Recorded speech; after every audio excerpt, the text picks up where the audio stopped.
Sebuah rekaman video seorang warga di pantai Kuta Badung yang membubarkan sekumpulan pria bermain voli saat PPKM darurat viral Kamis 8 Juli. Ini monyet-monyet rame di sini yo. Orang lokal nggak ada apanya, kita gebrak sekarang semua sini. Orang ini bangsat nih semua nih. Orang cari makan di Kuta nih. Kamu aku rekam kamu semua nih oh.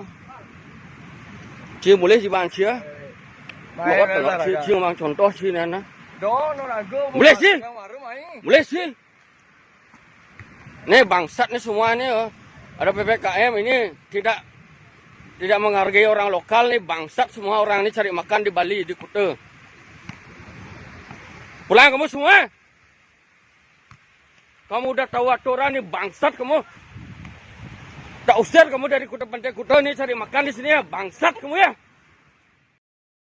Sontak video tersebut menuai berbagai komentar warganet. Ada yang berpendapat niatan pria untuk membubarkan itu memanglah baik dan tegas, tetapi tidak menyetujui adanya kata bernada rasis yang menyebut pendatang sebagai monyet. Atas kejadian ini, Polsek Kuta memanggil pria dalam video tersebut. Diketahui pria itu bernama Inyoman Wiratnya alias Bagong. Saat memvideokan kejadian itu ternyata ia dalam keadaan mabuk.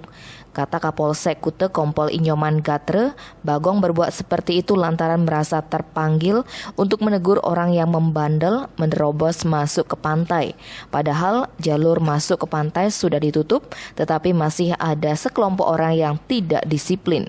Saat dipanggil dan dimintai keterangan oleh polisi, Bagong meminta maaf atas kata kasar bernada rasis yang diucapkannya karena dalam keadaan mabuk. Setelah memanggil Bagong, lanjut Gatre, pihaknya juga akan mencari orang-orang yang nekat melanggar aturan PPKM tersebut dan tak menampik ada sanksi yang akan dikenakan karena nekat menerobos pantai yang sudah ditutup. Tim Bali Express melaporkan.